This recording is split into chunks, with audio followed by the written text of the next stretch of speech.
I've started 7 businesses that have gone 0 to $1 million in their first 12 months, 3 businesses that went north of 10 million. But here's a crazy thing. Anyone can do this. And I'm going to take you step by step through the best ways to start making that life-changing amount of money. Daniel Priestley, money and business expert. That's helped thousands of people start, scale, and grow their own multi-million pounds businesses from scratch. These are the best ways to start a business. We start with an idea, but we need to sharpen our ideas in the market, not in our minds. I see so many people, they raise money, book an office, buy computers, but after all of that, no one's interested in their idea. So we have to conduct tests where we fail fast and fail cheap. For example, waiting lists is one of the fastest ways to test an idea. And this is what really smart entrepreneurs do. Like Elon Musk launched a waiting list for the Model 3. He launched a waiting list for the Cybertruck, validating the idea. In fact, Rolex had a massive breakthrough when they stopped selling Rolexes and they started selling the waiting list. But if it's crickets, okay, fair enough, let's have another idea. But what if someone steals my idea? Ideas aren't worth anything. The value is for the person who does it. What are the fundamentals of being an exceptional salesperson pitcher? First, you will have to... You said that business is a team sport. Is there anything you found that is consistent across all of the best people you've partnered with? So here's what I'm looking for. And there's a lot more to go through. But one of the other strategies for building a business is... And that should get you into the 6 figures of revenue just by doing that. It's shocking because it's so simple. Let's talk about money. Let's talk about it. If someone's out there and they've got £100 or £1,000 worth of disposable income, what should I be thinking about to making myself financially free? The truth is that there's incredible wealth to be created. And one of the biggest opportunities in the world at the moment is... It's absolutely crazy to me that so many of you have decided to watch our show, and so many of you have decided to subscribe to our show. We now have 5 million subscribers on YouTube, which is a number that I just can't comprehend. And it's a dream that I absolutely never could have had. We started the Diary of a CEO just over 3 years ago now. And in my wildest expectations, we might have had 100,000 subscribers by now. So you can imagine how shocked I am that so many of you have chosen to tune into these conversations every week and spend some time with us. So thank you. And I made a deal with you. I made a deal that if you subscribe to this show, that we would continue to raise the bar. And in 2024, we're going to raise the bar like never before. I've been working for the last 9 months on a surprise for all of you that have subscribed to this show. And I'm very excited to deliver that for you. The production's going to change. We're going to go even further with our guests, and we're going to tell even more global stories. So as always, if you appreciate what we're doing here, the simple, free favor I'll ask from you is to hit the subscribe button. Let's get on with the episode.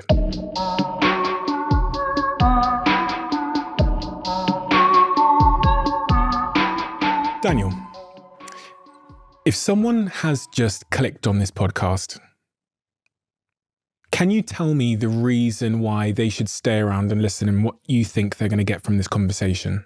I think we're living through the most incredible time in history.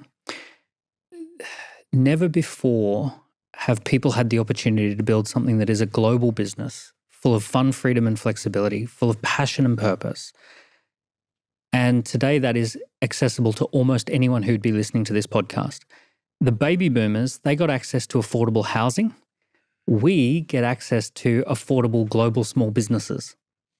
Now, the entrepreneurial journey is scary to a lot of people. But if you conduct the right experiments, have the right mindset, follow the right process, it's really predictable and safe for people to get involved in entrepreneurship. And I think anyone who's listening to this is going to see that it's a lot more process-driven than they think, that we can go step by step to build a business that you absolutely love. On the other end of this conversation, in an hour's time or 2 hours' time or whenever this podcast finishes, what are they going to have that they didn't have before this conversation? We're going to talk about the entrepreneurial journey as a set of steps, predictable steps. And they're going to be able to have a map of how do you move through that entrepreneurial journey? Like, what do you do first? What do you do next? How do you go to the next level and scale up? And who do you contact? And it's based upon literally coming across thousands and thousands of entrepreneurs at each stage of the journey. So ideally, what I want people to walk away with is just that clarity around how this entrepreneur thing works. And who are you? What's your experience? So my background is over 20 years of entrepreneurship. I started my first company when I was 21 years old. I did 2 years working for a mentor from 19 to 21. We built a business from scratch to millions of revenue. I then left that mentor. I went out on my own, started my own first small business. It grew very rapidly. We went from 0 to $1 million in the first year and then 10 million in year 3. I started 7 businesses since that have gone 0 to $1 million in their first 12 months. I've done 3 businesses that went north of 10 million. And what about this accelerator? I read that you have an accelerator where you have thousands and thousands of entrepreneurs who come to your accelerator for business advice coaching from getting from 0 to, up on that, up to their trajectory. Yeah. So 12 years ago, I noticed this trend around this idea of global small businesses. And I basically saw that technology was making it possible for anyone to do the things that multinational corporations were doing. And I started an entrepreneur accelerator designed for people to position themselves as a key person of influence, to build their personal brand, to build a core team of people around them, to digitize the value that they offer, and to take the most or make the most of the times that we're living in. And since then, about 4,500 companies have gone through this whole process. We've seen people go from 0 to multi-million pound exits. We've seen people build the business of their dreams where they get to live and work from anywhere. And, we've also seen what people struggle with and what they've found difficult. We've gone through pandemics and global financial crises and all of this sort of stuff with our clients. It's dancing classes for entrepreneurs. It's a high-performance environment where you get to be around people who want the same sort of things that you want. You get to have some accountability, some best practices. You get a community or a network around you. And you go through that entrepreneurial journey with other people who are going through it as well. Do you think anyone can be an entrepreneur? I think entrepreneurial spirit is something that we're all born with. Entrepreneurship is this idea that we want to create value for others, that we want to take a little bit of a creative risk, that we want to do something that represents self-expression. There are different stages to the entrepreneurial journey, and everyone can go through those stages. There's also not one type of entrepreneur. There are people who are very good at finance. There are people who are good at operations. There are people who are visionaries. There are people who are doers and get the stuff done. And there are businesses that suit those types of people. So it's about finding out who you are, finding out what kind of business would actually be well suited to that person, and then making sure that you're doing the thing that you're well suited to. How does one know that a business would be suited to them? Because if you gauged on the people that come up to me in the street or the taxi drivers I speak to or my friends or the DMs that I get, everyone's got an idea. Nobody seems to be short of ideas, but so many people seem to be stuck at that moment of making a decision to pursue a particular idea that they almost get like paralysis, like sofapreneurs. All of their ideas stay on the sofa that they were conceived on, but they never seem to get out of the sofa because of like that paralysis. I don't know if this is the one. I get that all the time. Is this the idea? The thing is, we need to sharpen our ideas in the market, not in our minds. So what we have to do is go make contact with other people and see what they say and see what they think. So we have to conduct tests where we fail fast and fail cheap if we fail at all. So here's an example of what I like to do when someone has an idea. I say, set up a very simple waiting list landing page and essentially let people know I'm thinking of starting something in this particular space, or we're launching something in this space later in the year. If you're interested, join the waiting list. Now that waiting list concept, essentially, if people will join the waiting list, and if you get hundreds of people joining a waiting list, it's a pretty good indication that it is a good idea. If you launch a waiting list and you message 3,000 people and say, I'm launching this thing, do you want to join the waiting list? And no one joins, then it's a good indication that's not the idea, right? Because we have to have a good marriage between what we're passionate about, what we want to do, and what the market wants. There's 6 million businesses in the UK, 30 million businesses in the USA, and that basically means that there's a lot of businesses doing a lot of things that already exist. So the market might not have an unmet need. The market might say, hey, I already have a great cupcake supplier. There's already someone who makes great coffee in my neighborhood. We don't need another one. Okay, fair enough. Let's have another idea, right? You can always have plenty more ideas. So you got to test. The faster you can get on with conducting a fast and cheap test, the better you're going to, go with your entrepreneurial idea. Because that's one of the big sort of mental barriers that people have, is they see that committing to any of these ideas is going to cost them 3 years, their reputation, and potentially hundreds of thousands of their money or an investor's money. So that, again, creates paralysis, because the discomfort associated with being wrong when you think there's so much on the line will hold you in place. But your idea there of just throwing up a landing page immediately kills the paralysis. And also just a landing page of a waiting list. So you're not even saying that this thing's a dead certain. You're just saying we're going to be launching something if we get enough interest. And here's the waiting list. And by the way, this is what really smart entrepreneurs do. Like Elon Musk launched a waiting list for the Model 3. He launched a waiting list for the Cybertruck. I think he launched a waiting list for a flamethrower. Yeah, I joined all the waiting lists. Yeah. And he's essentially what he's doing is a very smart process of validating the idea. one of the best mindsets that we have as an early stage entrepreneur is the mindset of a scientist conducting a little experiment. And what we're trying to do is not be emotionally attached to what happens one way or another. What we want to do is we want to say, you know what, if people don't like this, okay, I'll have another idea. If people do like this, I'll go to the next step. So a scientist is just kind of like conducting an experiment. And the best experiments are cheap and fast. A waiting list is probably the most powerful early stage experiment you could go with. Elon Musk, when he launched the waiting list for Cybertruck, I don't think there would have been an investment bank on the planet that would have backed a factory for something that looked like Cybertruck. But when he walked in and said, I've got 1 million people who have put down a $100 deposit, if only 5% of them go ahead, they can crunch the numbers on that and say, yeah, okay, we'll fund that. Fair enough, let's build it. So it's very powerful. I did this recently. I had my team come up to me and say, hey, we could do a startup around an AI that helps people write a book. And I said, well, I'm not sure if anyone would like that, but let's launch a waiting list. So I launched a waiting list, put one post on LinkedIn, 750 people joined the waiting list. I was expecting 150.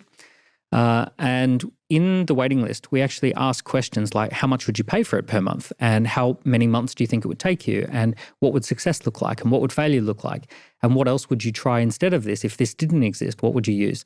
So we asked all these questions. We collected a ton of data. And then off the back of that, we spec'd out the product. I also went to angel investors and said, do you guys want to co-invest in this one? We raised £300,000 on the SEIS scheme. At a £3 million valuation for an idea, no lines of code, nothing built, nothing designed.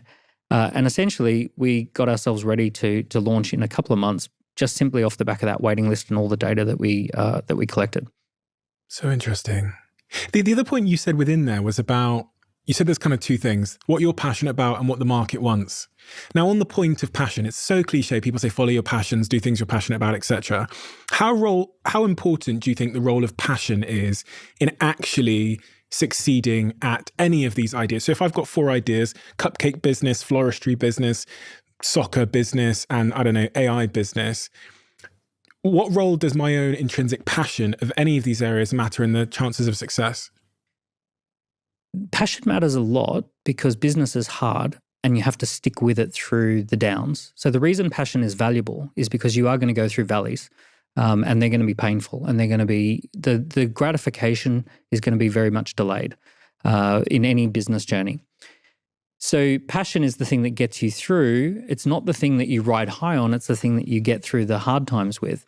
I have a very weird definition of passion. I kind of like tried to strip it back to its bones. And I look for an alignment between origin, mission, and vision. So I essentially say, what is your origin story? What's your background? I want to see that you're doing something that aligns to what you've always been doing. I want to see that this goes back to age 10. For me, when I ask people about why you're doing this thing, I want them to start the story a long time ago. And I want them to tell me about little wins that they've had along the way that have led to this moment, which is why they're starting this business. To me, that's great. Because anything that we keep coming back to as a recurring theme is what we're meant to be doing. So for me, going right back to age 10, I have experiences throughout my teenage years and going back to age 10 that were about business as a force for good. And it goes right back to a garage sale that I did when I was 10 years old. We had a house fire. It was a horrible experience, but it turned into a positive experience because I set up this garage sale and made some money and something bad happened and I turned it into something good through business. And for me, there's this recurring theme that all of my little wins line up to these themes. So the origin story is really powerful. The vision for the future is, what do I want to see happen in the future? If all of this goes well and other people are doing it too, what would this look like in the future? What would 10 years from now, 20 years from now be if we were celebrating? What would we love to be celebrating?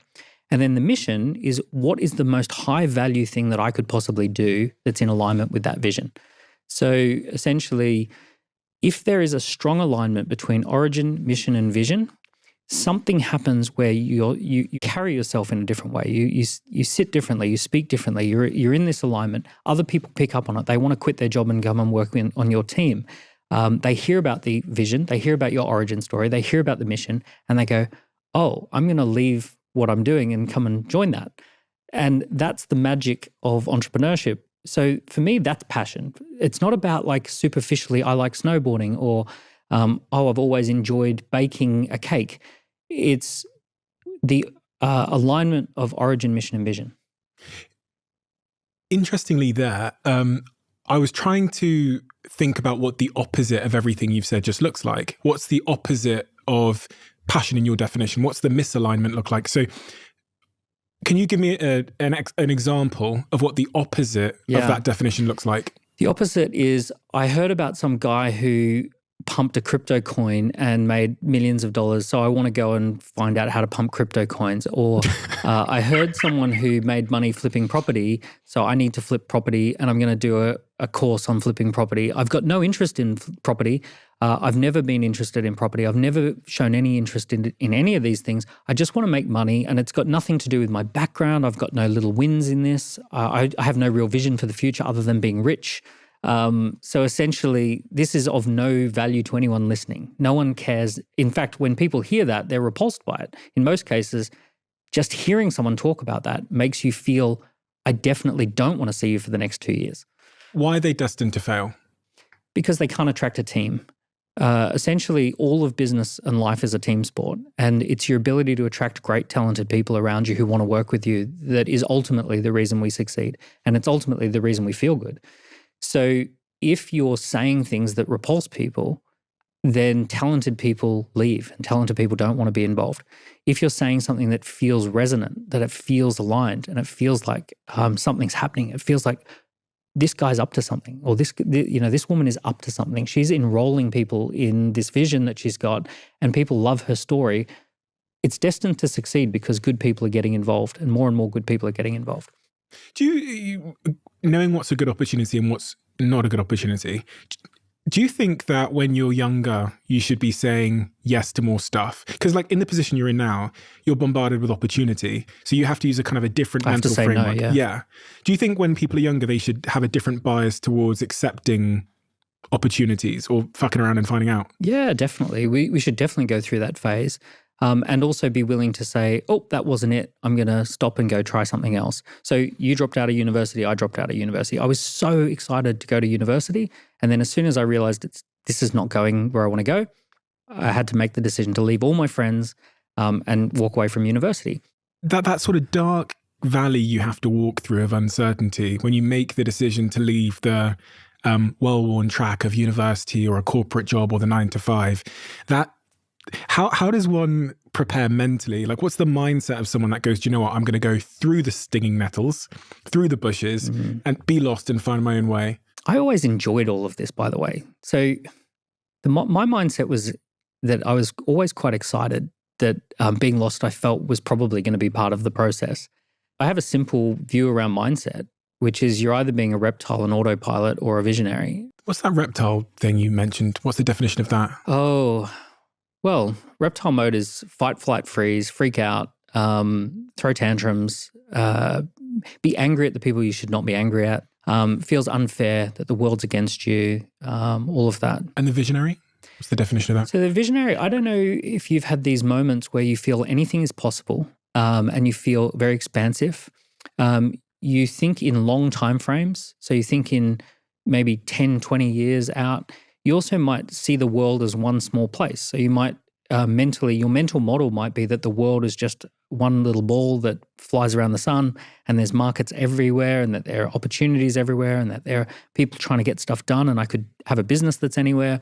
And you feel a sense of love and compassion and optimism, and you typically become more influential in your circles. The other strange thing about the visionary mindset is that they did some research with Indian farmers, and they found that these particular people, they got paid their yearly salary in one lump sum, and then they had to make that last for the whole year. And as they were getting close to the end of that cycle, they had an IQ test which showed that they were 15 points of IQ lower than when they had just been paid the lump sum. So the lump sum allowed them to think long-term. It allowed them to feel affluent and abundant. And their IQ, the scores on the IQ test, went up as a result of feeling good and feeling amazing and feeling affluent. And then by the time the money had run out and they were, not sure whether they're even going to make it to the next one, their emotional intelligence, their actual IQ intelligence had dropped significantly.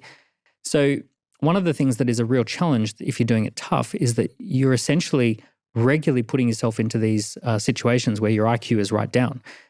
Your emotional intelligence and your IQ suffers as a result of being in reptile mode. I remember a time where I got a parking ticket for $40 and I freaked out. Like I flipped out. I had a massive fight with my friend and, I was in a place where $40 was seriously an issue. And I remember thinking, I'm just going to eat cereal for weeks to try and get through this. And so full reptile meltdown mode. What would the visionary have responded to the parking ticket? Well, the visionary has a different view of life. And the first thing is that if a resource exists on the planet anywhere, that resource is really just a couple of conversations away. So essentially a visionary would say, well, someone's got $40. I'll just have a talk with them and see what they need and I'll help them with whatever they need and they can help me with the $40 that I need. Maybe I need to wash their car. Maybe I need to, help them with their video editing or something. So the visionary is all about the idea that there's really not a lot of boundaries between the resources on the planet, that it's just a gray zone around who owns what and who's got what, and we can just have conversations about that. So visionaries can easily raise money and raise funds because they just think, well, someone's got the money and they want to put it to use, so I'll just give them a plan as to how we're going to put it to use. There's a great story that I love, which is, I think it was the producers of Top Gun were creating these little models of airplanes and boats, and they were trying to figure out how they would do like a Star Wars style Top Gun movie. And someone said, have we actually called the Navy and asked whether we can use their planes and their boats? And everyone's like, no. And it's like, well, they've got planes and boats. Let's see if they want to do it. So they ring up the Navy, as you do, and they speak to the general, and the general says, oh yeah, we want to enroll more people in the Navy, so we would love for you to make a Hollywood blockbuster film. What do you need? And they basically say, well, here, have the jets, have the boats, have the aircraft carriers, whatever you want to do. So it's kind of weird to think that someone woke up this morning with the resource that you want, and if you have a conversation about how that resource gets used, right, essentially you are now it's as good as you having the resource. Someone woke up with an aircraft carrier. If you've got a good use for that aircraft carrier, why not have a conversation about how that aircraft carrier gets used today? It's shocking because it's so simple. But it's so resonant with me. There's two examples I'll give. The first I've talked about many times was when I was 16, 17, in sixth form, saw Carly Stokes sat in front of me, who was a girl in my school. I think she was head girl, but she was picking the vending machines we were going to get in the school. And in my brain, I thought, we have 2,000 paying customers here. Surely there's a vending machine company that would love to put these machines for free and give us a cut. Went to the computer room, sent 5 emails based on Google search rankings. By the same day, and Mr. Sprinkle, who was our head of Key Stage 5, has confirmed this on live TV, someone showed up with a tape measure to fit the machines because one of my emails had gone to a former student who was now the CEO of a vending machine company, and he had been looking to give back to the school. Example B comes... In that one, yeah. Did you feel what it felt like to be a visionary where it's like anything's possible? Like, why are we not just... Of course we've got 2,000 clients. Did you feel... Because you must have felt reptile versus visionary in your life. You've had reptile moments where you're like, 100%. I hate everyone. I want to kill everyone. Yeah. And then you've had moments where it's like, we can bend the world. Yeah, we can bend reality. Exactly. We have conversation about how reality works and we'll just, bend it. Yeah. And so my question has always been like, where does that come from? Because I view our beliefs, all of our beliefs, as a stack of evidence we either have or don't really have. And for me, the youngest of 4 siblings, I had so much space compared to my siblings when I was young that I got to, like we said earlier, like fuck around and find out. I got to conduct experiments. And that led me to believe that the world is bendable. I used to say when I was 14 that if someone said to me that we need to go to the moon next week, I believe there's a way. Because I think there's probably a rocket going and all I need to do is contact the person and make a compelling pitch. That's how I get to the moon next week. You thought that at 14? Yes. I used to say this all the time. Like my difference between myself and my peers, they were academically better. But in my head, there was the only thing that stood in the way of where I am now and where I want to be is a bunch of people. Bunch of conversations. Yeah. And pitching. Essentially, pitching is enrolling people into new ideas. So what entrepreneurs do to advance their ideas is we pitch them into existence. We start with an idea and we pitch it and we pitch it and we pitch it. We sharpen our pitch by talking to people. But what we're doing that's different is we're not just explaining the idea to people, we're trying to enroll them into that vision. We're enrolling people into this vision that we've got for the business.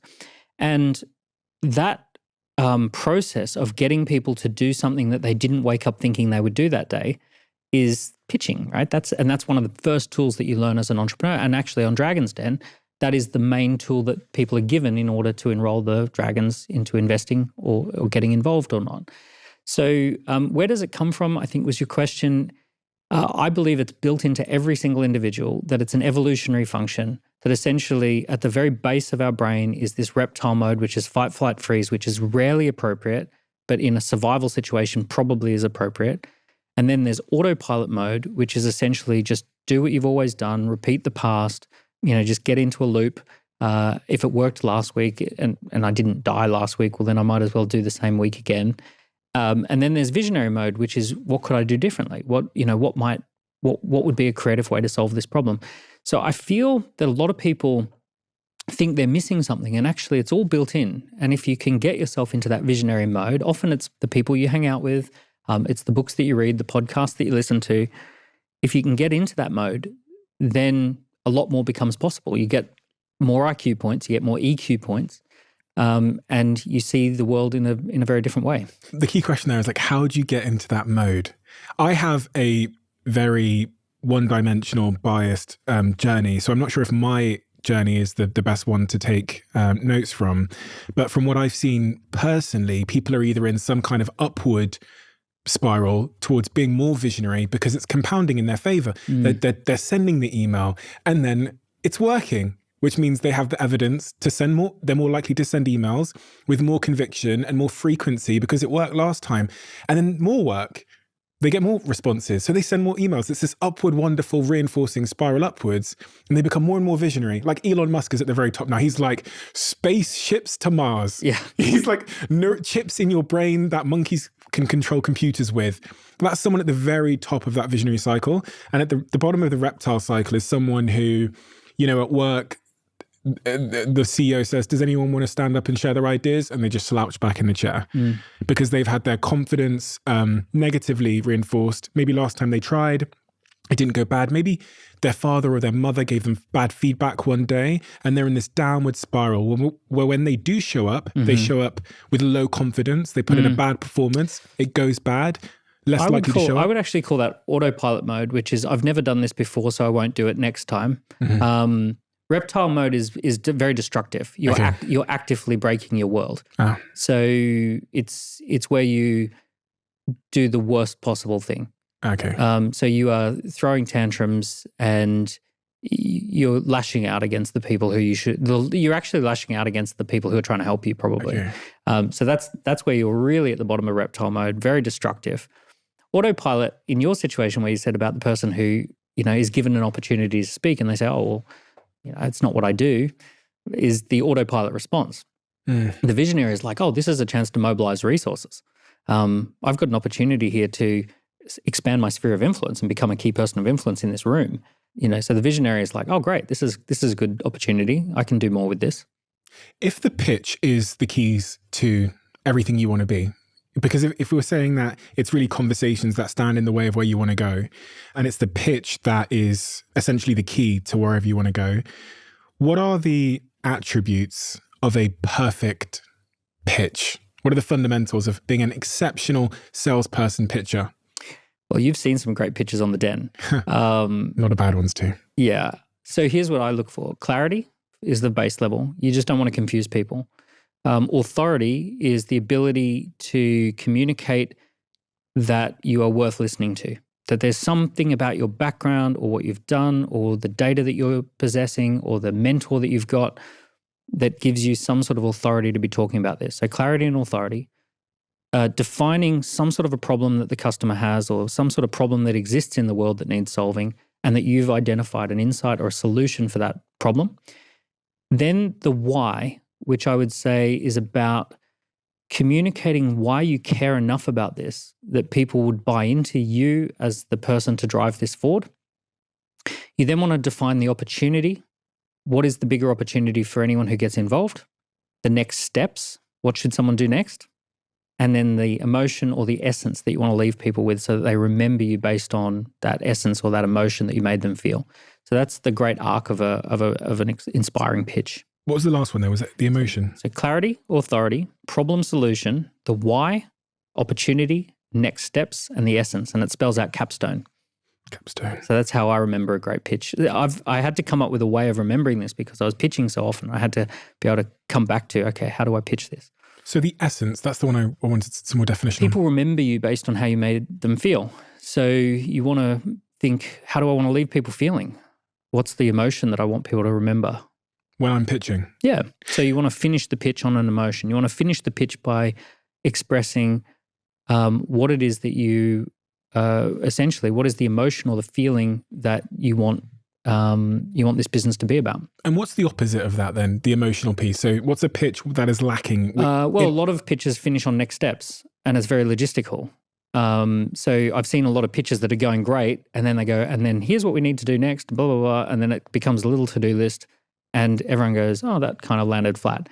And if you finish on the essence, then you actually just bring people back to this is what it's really about. So that even though we've talked about opportunities and next steps and the finances and all that sort of stuff, you want to finish on this is what we're really about. This is what we're up to in the world. I've been thinking a lot about, some adjacent subjects to what we're talking about here, but this idea that if you just asked 5 times more than you're currently asking, your life would change. Mm-hmm. The secondary example I was going to give after my coffee machine example from when I was 16 was when I was 18 and I was completely broke, and that's when I was shoplifting those Chicago Town pizzas to feed myself. And I was starting this business called Wallpark, and I needed camera equipment. I sent 20 emails to camera companies saying, hey, I've got this website I'm going to launch. We're going to record videos on campus. I need some cameras.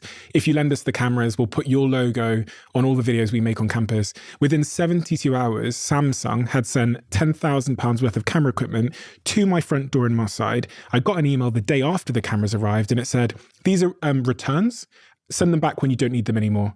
And I'd solved someone's problem for him because he had returned cameras in a warehouse that he didn't know what to do with. Yeah. He sent me £10,000 worth of camera equipment for free within 72 hours. You just asked.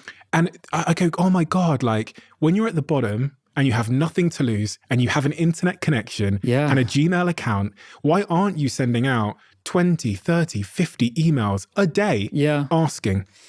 You think in emails, I think in calls, because when I was 18, you pick up the phone and make a call. I always had this rule called make 3 calls. And I remember a nightclub party that I saw these 15-year-olds sitting in the street. I'd just turned 18 and I was loving going to nightclubs. And I saw these 15-year-olds and they're skateboarding and they're hanging out in this little area. And they were asking me what it's like to go to a nightclub. And I said, oh, someone should put on an under 18s nightclub party so that you can experience it and see what it's like. And they're like, oh, that would be amazing. And I thought, oh, I'm going to do it. So I called the nightclub I'd been going to and said, oh, I have a promotions company and we run nightclub parties for under 18s during the school holidays. We've selected your venue to be one of our venues for the next holidays. Would you be interested in discussing that? He said, like, yeah, send through a proposal. And then I'm like, oh, okay, yeah, we'll send it through. We'll send through a proposal. And anyway, we ran a series of nightclubs at that thing, and it was the first time I'd ever made 10 grand in a night because we had 1,000 people pay $10 a head. And that was a lot of money and it was all cash and it was wild. And it was just literally just asking. I have to say, a lot of people send me messages. I get many thousands of messages a week across my inboxes, LinkedIn, Instagram, the podcast, etc. And because I'm exposed to so many thousands of messages, as I'm sure you are, you get to see the variance in a good ask versus a bad ask. Yeah. Now, I want to drill down on that. What are the core components of a great ask? The best ask has with or without you energy. With or without you energy is the energy that you have when this is going to happen with or without you. So essentially, when you say, we're going to be doing this filming and do you want to send some cameras and we'll put your logo at the bottom, it's happening with or without you. You can be the company that gets the logo or not, but it is happening with or without you. The worst asks are, I desperately need this to happen, and if you don't say yes, no one will ever say yes, and therefore I'll give up. So if I think about the best asks that come through, something is going to happen, and it's going to happen whether I'm involved or not, and I get to choose whether I want to jump onto that or not. And those are the most compelling, most exciting opportunities that get pitched. So I'll give you an example. When I first arrived in the UK, I had a suitcase and a credit card. And I'd never been above the equator. I arrive in London and I'm going to launch a business in London. And within the first 2 weeks, I message all the people who are influential in my industry. And I basically say, I'm hosting a dinner party. There's going to be about 30 amazing people there who are the who's who of the industry. I've just arrived from Australia. If you'd like to come along to the dinner party, let me know and I'll allocate a spot to you. And within 2 weeks, I'd filled 30 spots at my dinner party. And they were all people who had massive databases. The biggest database was like 600,000 people. So I've got this dinner party and I stand up and I say, I'm Daniel Priestley and I've just arrived from Australia and I'm going to be launching a business here. I thought I'd put together a dinner party just to kind of get to know everyone. I've got my diary with me. I'd love to make a time in the next couple of weeks to sit down and have a chat with you about how we could do a commercial partnership or a joint venture as part of our launch. I'll just come around and I'll make a time and then other than that, enjoy the evening. So I walk around and I book 28 one-to-one meetings for the following 2 weeks. And everyone who I had a one-to-one meeting with knew that I had 28 other one-to-one meetings and they could see that I'd hosted this party. Mind you, this dinner party cost like 1,500 quid. It wasn't nothing, but it wasn't a lot. So I then end up having these meetings and everyone starts agreeing to support my launch. So I'm pitching into existence that we're launching this thing. And then the biggest database with 600,000 people, they say, yeah, we'll support your launch. So when we did the launch email campaign to everyone's database, we booked hundreds and hundreds and hundreds of people. We did 2 nights in Manchester, 2 nights in Birmingham, Milton Keynes, and then we did like 3 or 4 events in a row in London. We did £4 million worth of sales off the back of it in the first few months. It was interesting, that whole experience of just putting together a dinner party and getting everyone involved, but it had with or without you energy. What's the sort of psychology underpinning that? Is it like scarcity? Or what is it that's causing with or without you energy to make people choose to buy from you or go with you? I think people like to get involved in something that they feel is happening. And it also demonstrates that you're a key person of influence, that you're actually an influential person in your industry, that you have the confidence to say, I'm putting this on and it's going to happen. We're going to make the movie. We're going to launch the business. We're going to do the thing. We're going to raise the fund. You're free to join or not. Totally fine. There's no neediness, and humans respond to the idea that they don't want to miss out on something that's going to happen.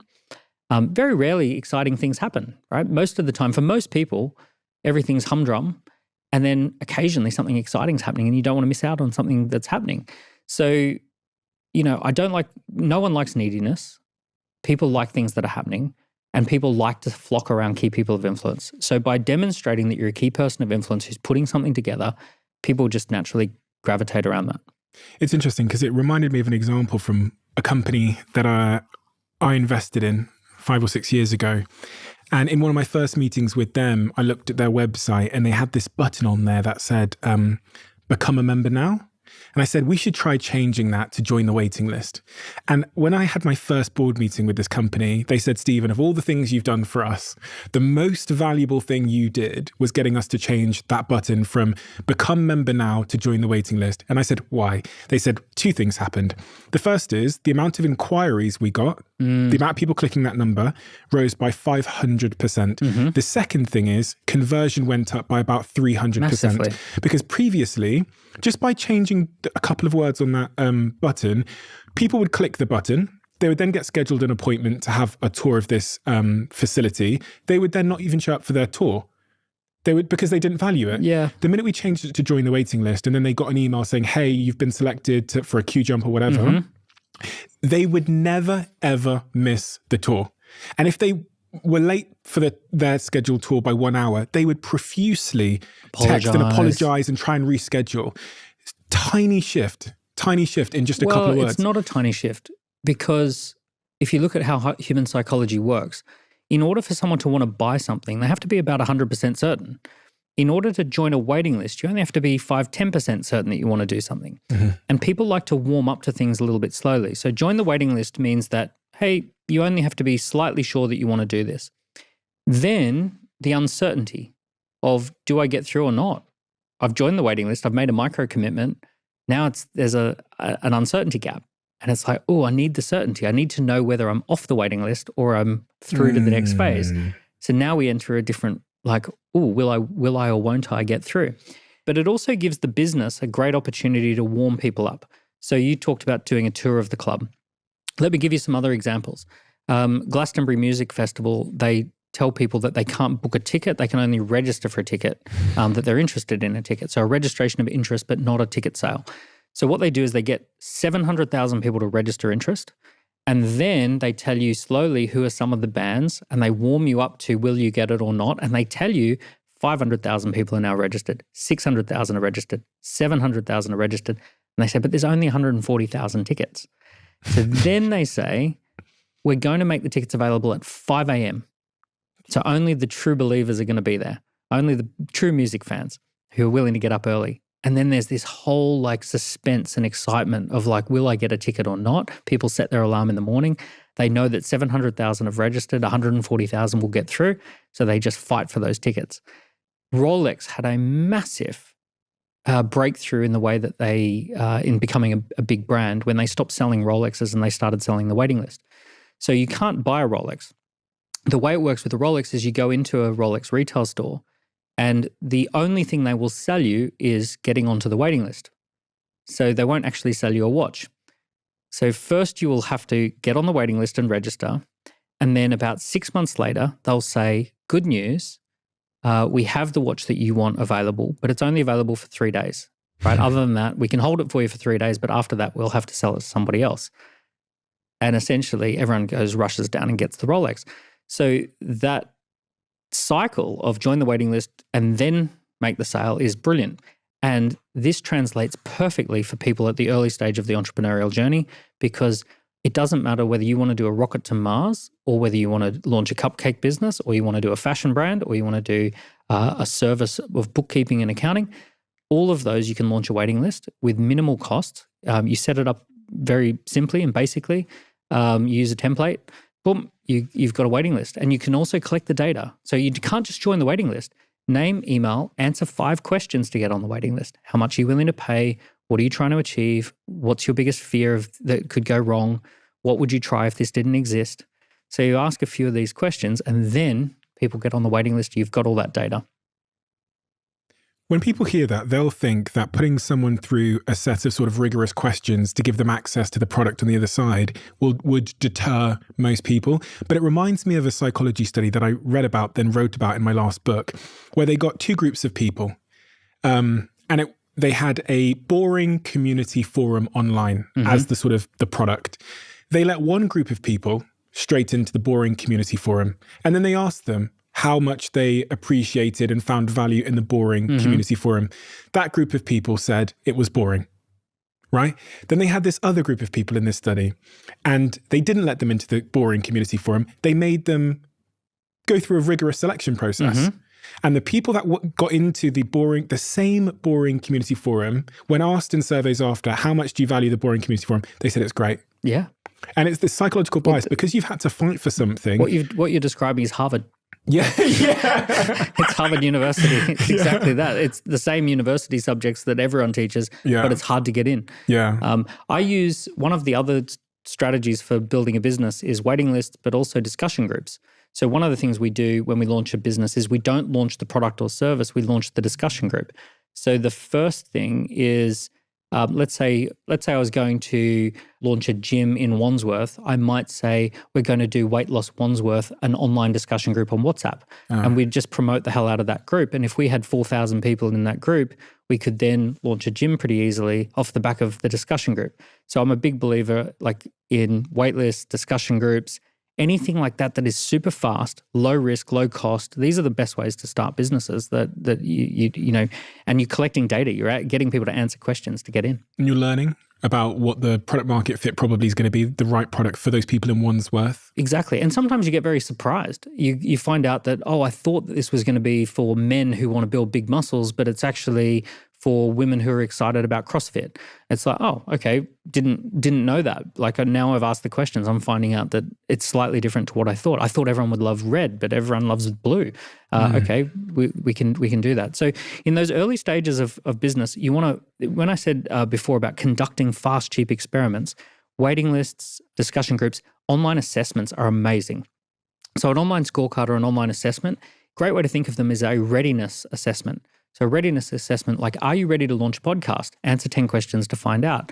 Are you ready to build your brand? Answer 10 questions to find out. Are you ready to be an investor in this type of investment? Answer 10 questions to find out.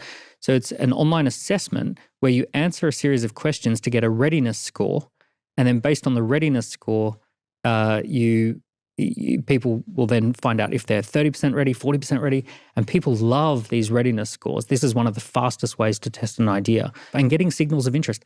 Everything is downstream from lead generation in business, so you essentially have to generate leads, and then you figure out if you've got a business or not. So the fastest you can get into the lead generation, the better. One of the worst things that people do when they're starting a business is that they think that having a business is about the supply side of what they're doing. Supply side means your ability to look after a customer and keep a customer happy. But actually, a business has to start with the demand side. You've got to test the demand side before you test the supply side. If you can't manufacture demand, there's no point manufacturing supply. It doesn't matter. If you say, I've come up with this chili and basil flavored ice cream, great, you can make that, but does anyone want that, right? You got to check out whether you have the ability to get that product into a market.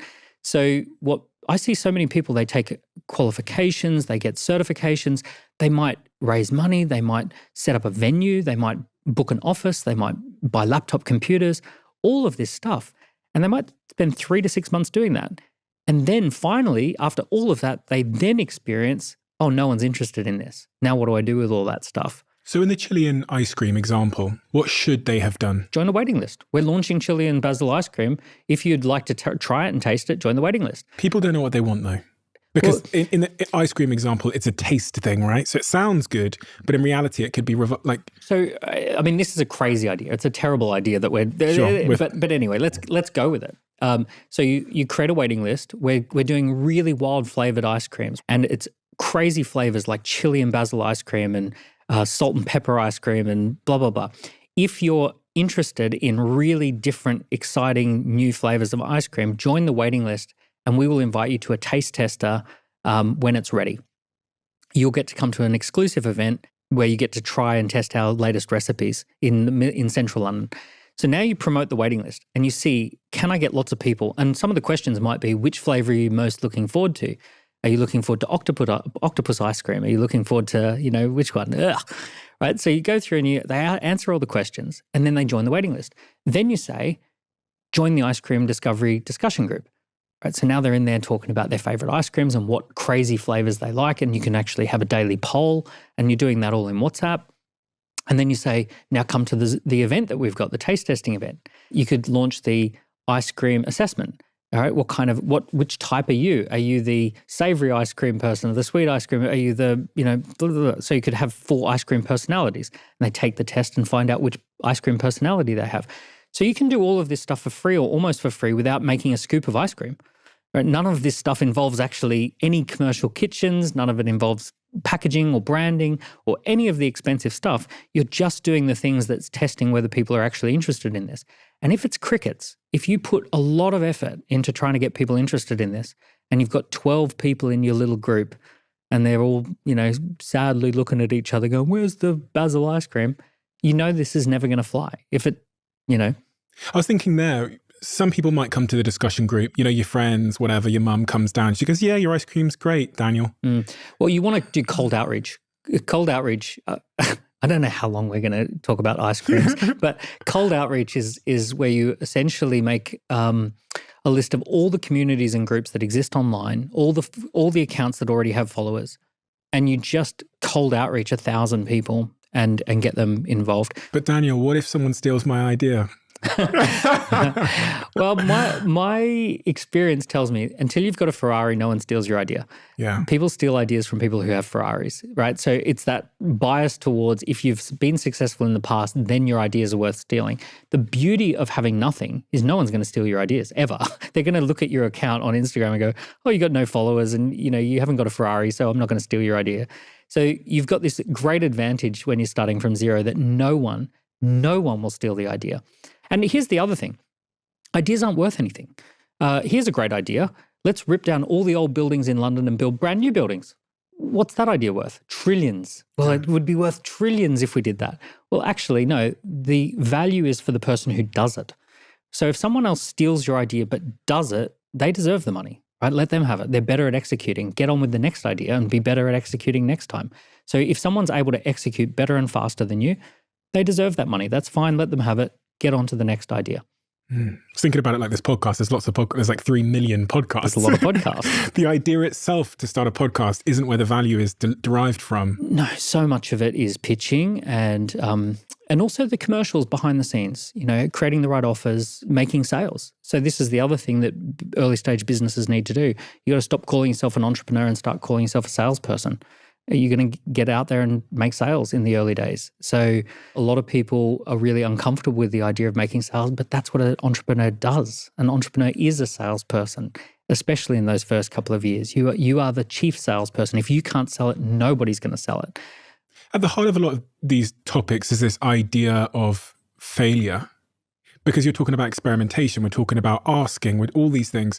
And people's relationship with failure seems to correlate to their eventual success. Over the last couple of years in particular, especially from doing this podcast and a lot of other more recent businesses that I run, I've realized that experimental mindset, the type of person that quickly runs the test versus sits and procrastinates for years, is really the winner in most pursuits. And then I studied Amazon, and Jeff Bezos' shareholder letter says this has to be the best place in the world to fail. I looked at booking.com, and they have that moment where they launched their experimentation platform because they were sick of arguing about what the best feature was in the boardroom. I look at Thomas Watson back in, I think, 1950 or 60, where he says one of his employees had just made a huge mistake which cost the company $600,000, and he's asked in an interview, are you going to fire them? And he goes, fire them? I just spent $600,000 training them. These people seem to have a different attitude towards the value of failure. Yeah, this goes back to the school system. The school system is designed for component labor, and you don't want components to fail. What we're doing now is different. So especially now we're entering the age of AI. So in a post-AI world, most of the things that we think of as valuable that the school system could possibly teach us are not going to be very valuable very long. So functionality versus vitality. When something is functional, it performs a task reliably. When something is vital, it's irreplaceable life force energy. So what we have to do is recognize that the value has swung from something that is reliably able to perform a task to something that breathes life force energy into a project. So I know this is kind of woo-woo, but essentially this is the difference. When you are breathing life force energy into something, you're okay with failure. We're just conducting experiments. We're finding the way that works. And we just found 900 ways that don't work. And now we're going to find the next one. And you're bringing something into existence. So it's like being a parent. When you see the child fall down, you get the child back up and you get them onto the next thing. And when we learn riding a bike, we have to go through falling off the bike. So there's all of these experiences that you know what it's like to bring life force energy to something. And that involves a process of failure. And then functionality, if we're really putting our value around the idea that something has to be functional, or that I have to be functional, that my value is in my functionality, then failure is such a bad thing. So this is a big difference in how the pendulum is now swinging. We have to remove the idea that you are valuable because you're reliably functional, and we have to swing it back to this idea that you're valuable because you breathe life force energy into something. For someone that doesn't know the definition of life force energy, how would you define that? So this word vitality has two definitions: irreplaceable and life force. So if something is vital, it's irreplaceable and it's life force. So you need to find something that you are the irreplaceable life force. You pitch it into existence, you create it, you innovate it, you take ownership of it, you enroll others into it. That's the alignment kind of thing you're talking about. Yeah. You're aligned to that thing. Yeah, you're fully expressed. You're alive. You're enjoying this because it's your life journey. We're so tuned out from the idea of this that essentially we have to relearn what the hell does this even mean, this definition. Life force energy is what kids do, right? Think about, everyone's talking and everyone's serious, and then a 5-year-old bounces into the room, look what I've found, right? And it's like, look, there's mud and there's this and there's, it's like, whoa. And suddenly everyone's disrupted and they bring energy into the house. They bring energy into a room. So they just know what it's like to fully express themselves and breathe life force energy into something. Let me give you another example. There are magicians, and they have these like fake thumbs and these things. Those fake thumbs are functional things, right? There's a functional thing called a fake thumb, and that's how you do the magic trick. But it doesn't mean that everyone who has that fake thumb can do the magic trick. In fact, some people do the magic trick and people go, you're just wearing a fake thumb, right? Then there are magicians who completely make you believe in the magic. And they're using just the fake thumb as well. They're just doing the same functional thing as the other magician, but they're so good at doing it. They're so good at enrolling you in it. They're so good at getting you your attention and your engagement and your beliefs aligned to what they want you to believe, that suddenly bringing that magic trick to life is what the magician is doing. When you study magicians, you realize that it's not about the gadgets. It's not about the functionality. It's about the way they do the trick. It's the way they breathe the life force into the trick. So the life force is the magic. It's the way you bring it to life. So the idea that I noticed years ago when I wrote the book Key Person of Influence was that there are these people who make stuff happen around them. And these people, they build reputation, their names come up in conversation, they have more fun, they build reputation, all that sort of stuff happens. And when they're involved in something, it all comes to life. And when they're not involved in it, it almost dissipates. Something magically doesn't happen. Your involvement in 40 different companies, people would ask the question, but how are you involved in 40 different companies? And the thing is that you're not functionally involved in 40 different companies, but you're breathing a life force energy into 40 different companies. There's something that your energy brings, that stuff happens with you involved that wouldn't happen if you weren't involved. You're the irreplaceable life force. And if that irreplaceable life force gets removed, the result won't be the same. If you're involved, the result will be different. And that's what people want from you. And it's not functionality. No one's saying, can you come and work in the office? It's very, very interesting, very, very true. And the two sub-questions that spiraled off that were, how does one know, and does one need to know what their vitality, their life force energy is? Do we need to know? And is there a way for us to find out what it is? We need to get into environments where it becomes normal to explore this stuff. And we need to be around people who are full of life. So when you are around vital people, you discover things about your own vitality. You've had this experience of launching a podcast that gives you access to the world's most interesting people and me. And you've got this, I bet from every single person, you've raised your energy, you've raised your vitality. Something inside you was awoken in each and every interaction that lifted your vibration up.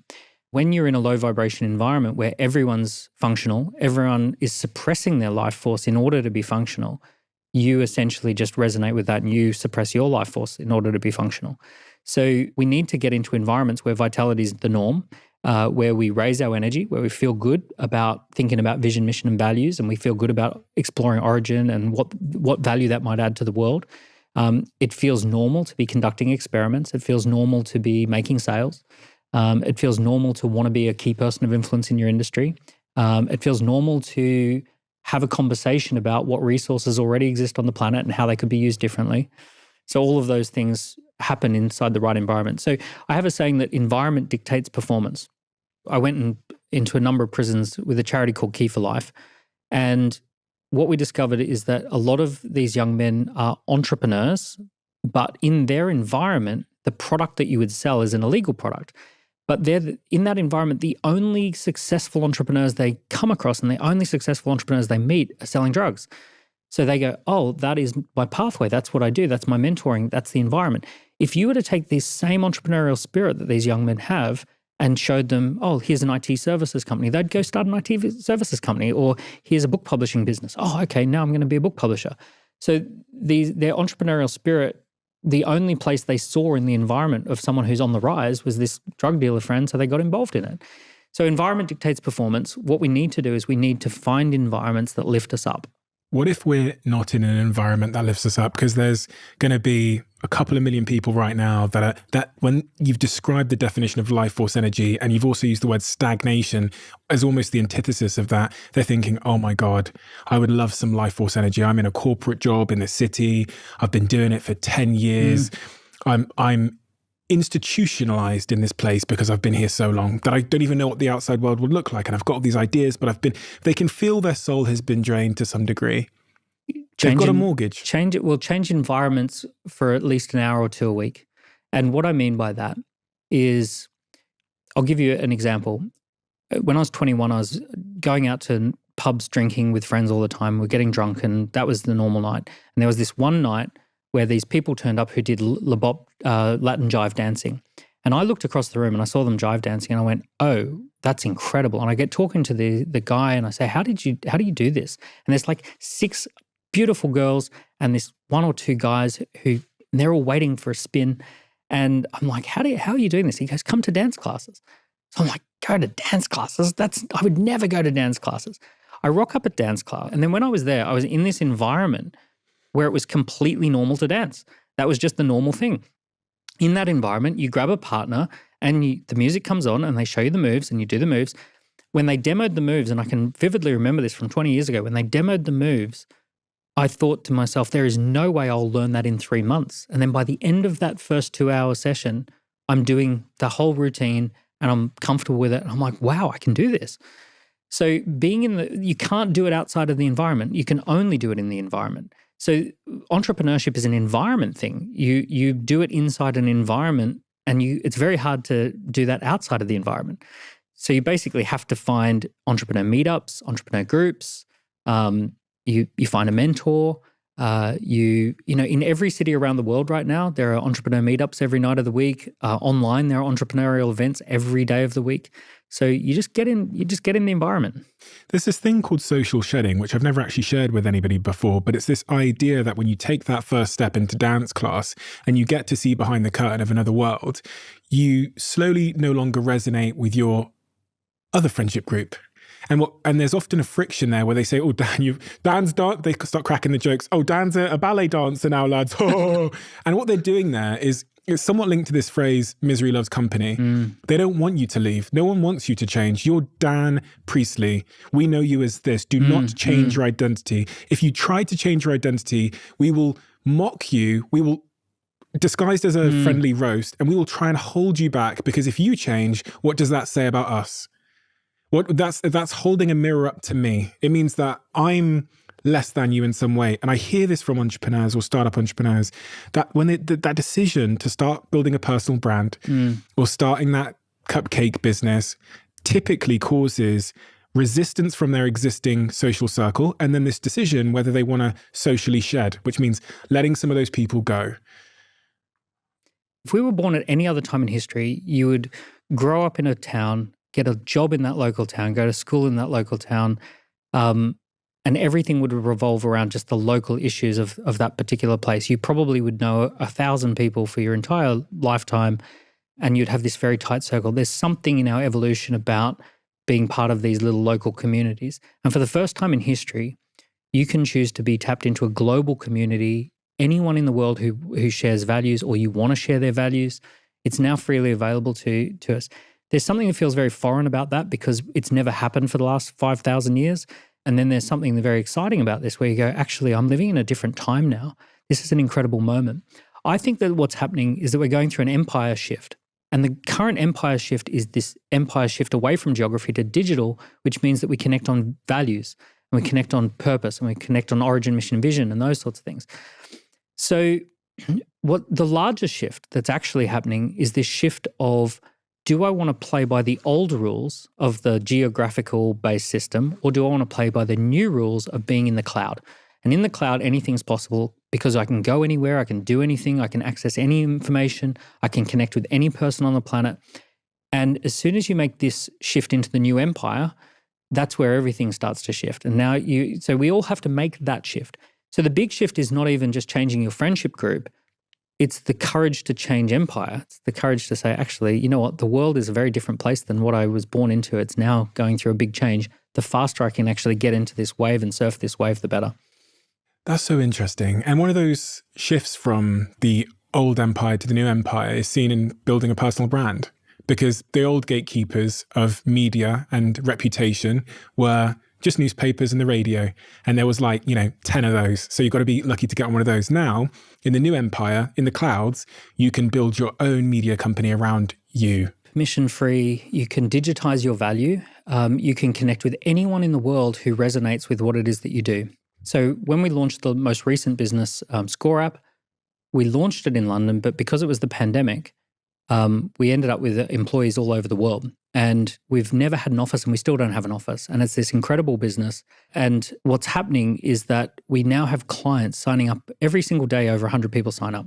And we have clients in 152 countries. I checked yesterday. And they resonate with a message. And the business doesn't exist anywhere. There's no actual place that you can go to visit Score App. It's just a digital business. The employees are everywhere. The customers are everywhere. But what holds it together are these intangible things, such as values and vision and the value that we offer and the ideas and all the stories. And all of that intangible stuff now exists in the cloud, and the whole business exists in the cloud. So it is an incredible time. Personal brand is one of these incredible things where you don't need permission. You can just go straight to the market. You've done that. And anyone who resonates with your story, your ideas, the things that you want to get done in the world, they can just follow along. I hate the idea of personal brand being like showing up and doing dances. It's about sending out a signal of this is what I'm up to in the world. And do you want to come along for the ride? Do you want to be part of that? Like, are you up for this game that I'm playing? Do you want to take part in what I'm interested in? So it's a connection. It's not an image. It's not like a voice or a message that gets repeated over and over. It's I'm up to something in the world and I would love more people to be part of that. Come with me. I think I heard Adam Grant speak in one of his books about the big misconception with personal branding is that it's this kind of pursuit for fame, whereas great personal branding isn't self-promotion, it's idea promotion. It's this is what I believe, this is my perspective, gather round if you think the same. Yeah. Self-promotion sounds like we just won an award last night at the marketing awards and you're all on the table taking the selfie. We are amazing. That doesn't cultivate a personal brand. Personal brand is this is my perspective on the world. If you've got the same perspective, which we call idea promotion, come join me. It's not look at me, it's look at this. Yes. It's not chasing the spotlight. It's becoming a spotlight and spotlighting the thing that matters most. And it's shining the light on something else, especially on an idea. So we see people online who are shameless self-promoters. I went to the gym today, look at my avocado on toast with chili flakes. And they're saying, look at me, look at me, look at me. And the people that we most want to follow are the ones who say, don't look at me, look at this. This is what's going on in the world. And this is what you should be excited about this. And that's the difference, because on the surface, we might see you and say, oh, well, Stephen's all about like, look at Stephen. It's like, no, you're missing the point. If you think it's about that, you've missed the point. He's shining a light on something that's going on in the world and he's bringing stuff into the spotlight. He's not trying to say, check me out. He's saying, check this out. It's interesting that the podcast, it was the most accelerating thing for my personal brand. And it's really bringing people here and then doing my very best to listen as much as I can, which is interesting, right? Because we've kind of cultivated, it's almost like the campfire. We've cultivated more people sat around the campfire listening to conversations like this. It is incredible that these times that we're in, these are the conversations that would have been behind closed doors 20 years ago. And you would have been incredibly privileged to be able to sit and listen in on those chats. And now they've been democratized. These type of high-level conversations, the types of conversations you have that you share with the world, you've democratized something that was once a very elite activity, and you've made it freely available. People. I've come to learn, especially over the last couple of years, about the importance of people. You talked about people at the very beginning of this conversation, hiring people, finding the right people to join you in your mission. How central to being successful in both business, but just more broadly in life, is assembling the right group of people? So business is a team sport. There's no getting around it. I don't believe in solopreneurship. I don't believe that you can be a one-person entrepreneur. I think entrepreneurs are team players and that they assemble teams. They put together teams of amazing people. Sometimes they put together teams of ordinary people at the beginning and then they become amazing people. So I'm a believer that two-person co-founders or a founder plus an assistant is a great place to start. 4-person campaign teams, 8-person core teams, 30-person performance teams. So I love the British military's approach to team building. So in the British military, they have 2-person scout team, 4-person fire team, 8-person section, 30-person platoon. So they go 2, 4, 8, 30. And I've used that myself in my own scale-up approach, where if there's a new idea, we put 2 people on it. Once it's proven, 4 people are on it. Once it's up and running, 8 people are on it. Once it becomes a business that has its own standalone value, 30 people are on it. So it's 2, 4, 8, 30. And that's been a British military learning that I kind of went, well, if they've done 400 years of HR experiments, why wouldn't I just learn from how they organize their teams? Is there anything you've found that is consistent across all of the best people you've hired, worked with, co-founded a company with, partnered with? Is there any consistent thing? I'm always looking for complementary energies. So here's what I'm looking for. In the deck of cards, there's 4 suits. So you got clouds, so head in the clouds, spades, doing the work, hearts, connecting with people, diamonds, money, finance, data. So I always look for a balanced team of someone who's visionary with someone who's a spades person doing the work, implementer, someone who's hearts, connector, with someone who's money or data. So I'm looking to try and perfectly balance my team with the 4 suits. And I've seen visionary people who get nothing done because they don't have an implementer around. I've seen amazing connectors who don't have anyone balancing them out, so they never retain any of the money that's flowing around them because they're an amazing networker. People are doing deals around them, but they're not involved in any of it.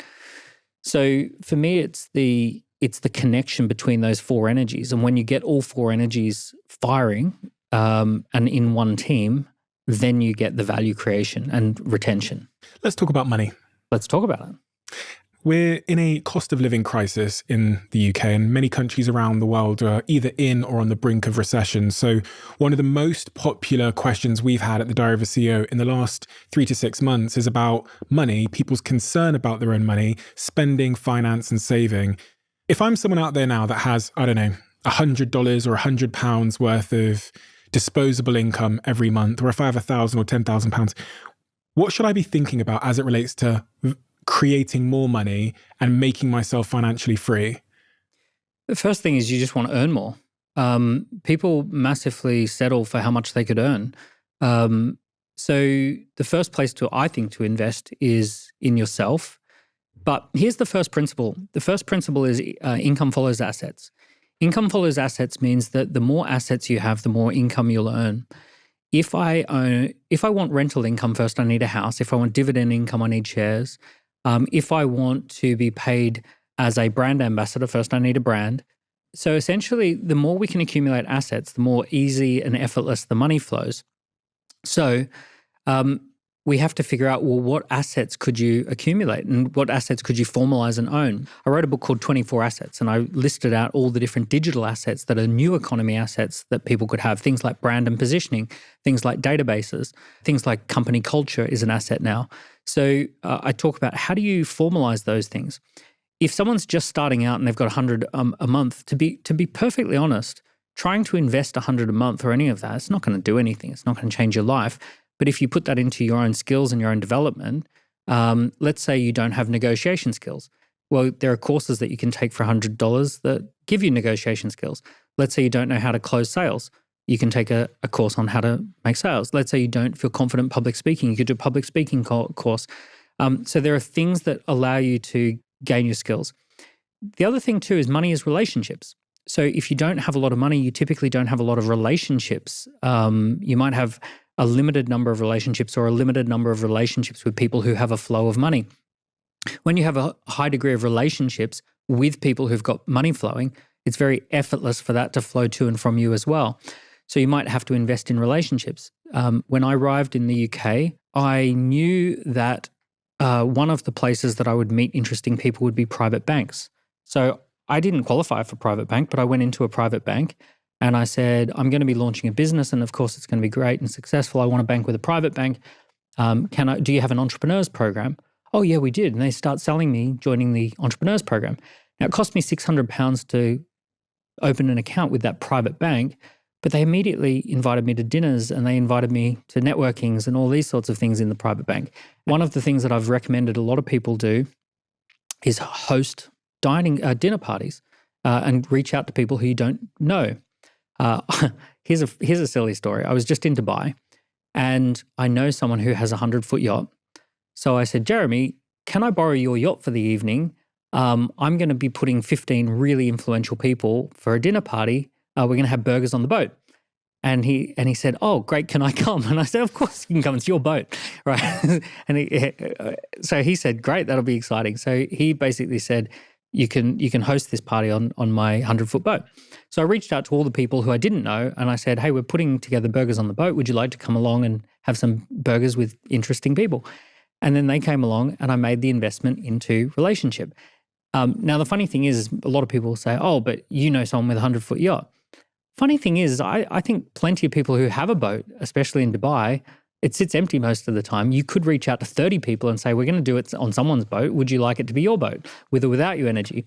So making investments into relationships is a really powerful thing. For $100 a month, personally, what would I do with $100 a month? Take people out to dinner. That would be my number one investment. I'd probably be taking people out to dinner. Why? The investment into the relationship. So I would be inviting the most interesting people I could possibly invite. If I had the ability for $100 a month, I guess that's one dinner. So I would reach out to someone interesting and say, I've seen your story. I've seen what you're interested in. Can I take you out for lunch? Can I take you out for dinner? It's my shout. I'd love to get to know you a little bit better.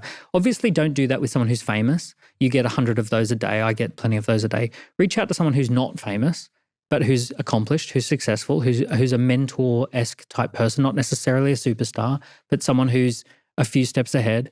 Take those people out to lunch, take them out to dinner. Would you say in that message that, you talk about calls, I talk about emails.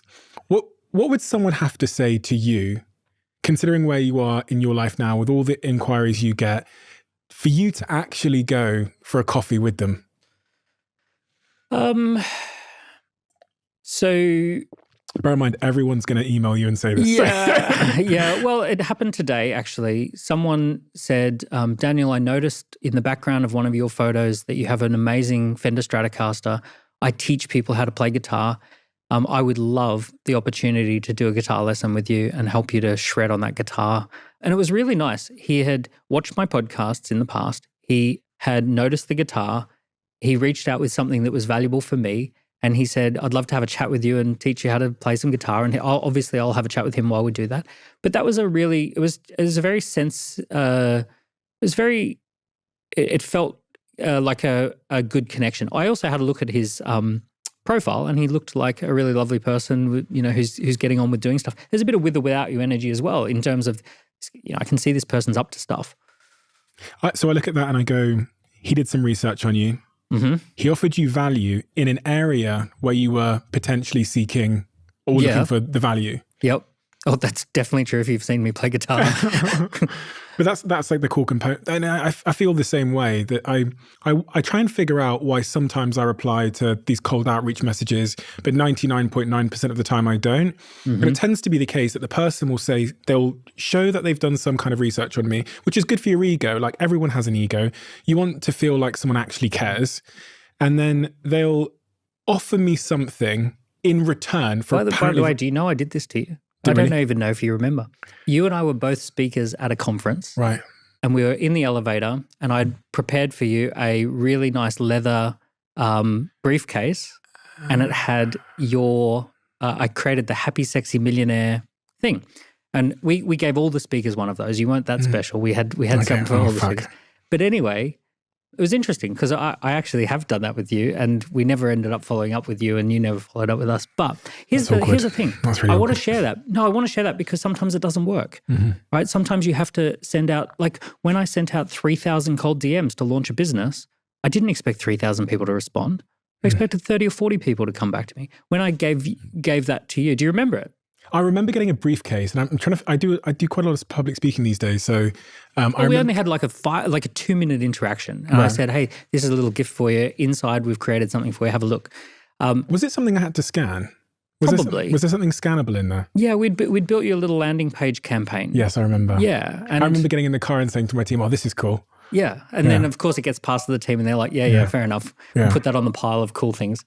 So the point is I'm saying that to say, these things, you don't want to get hung up on the idea that one person's, like, in that same event, we gave that same thing to another really well-known person. They've gone with it and they're like, millions of followers and they're one of our clients now.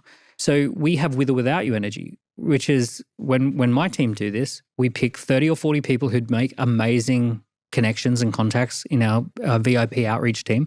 And then we reach out to them and we expect maybe 2 or 3 of them to get back to us.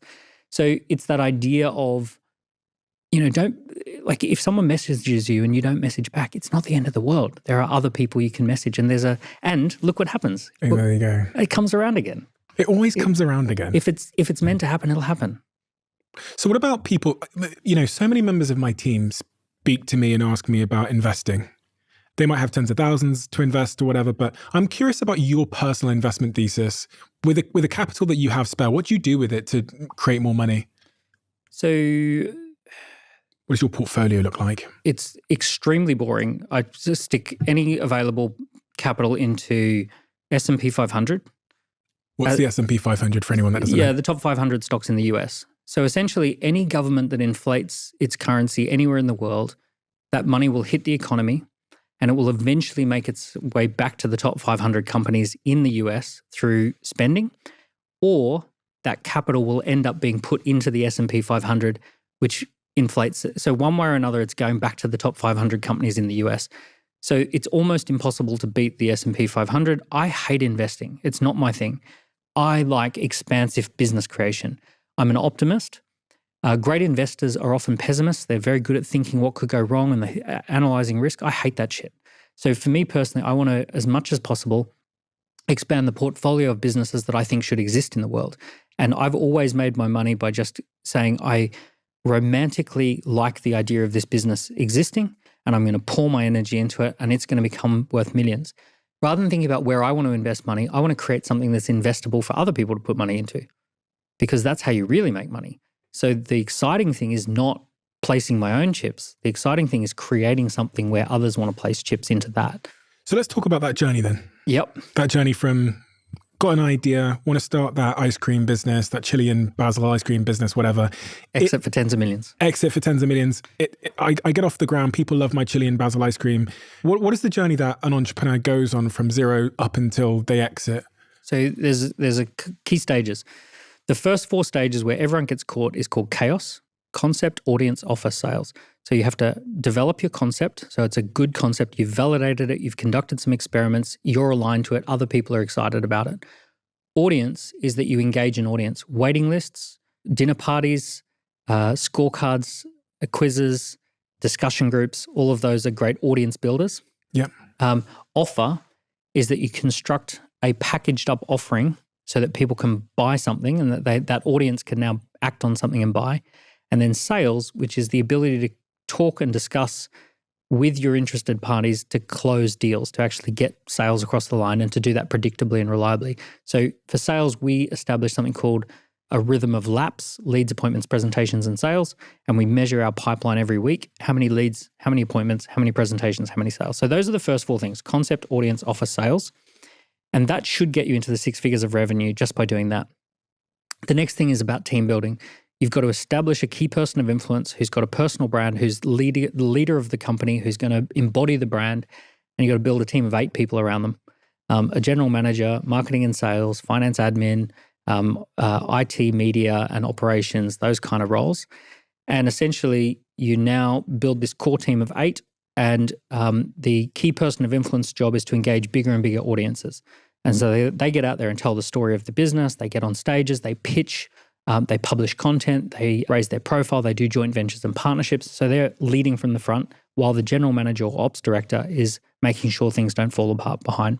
Once you hit about 8 people, you now have to digitize absolutely everything of value in that business. So now you go through the whole process of digitization of the value, so you're getting ready to scale.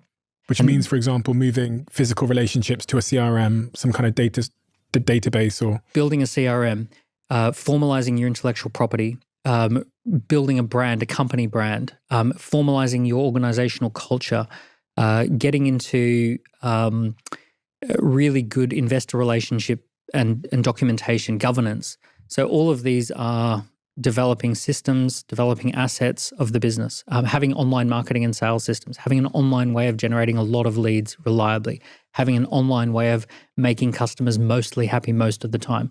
So you're basically trying to build as many assets as possible. What you're trying to do at about 8 to 10 people is raise revenue per person. So let's say you've got 10 people with 100,000 per person. So you've got $1 million of revenue, 10 people times 100,000, $1 million of revenue.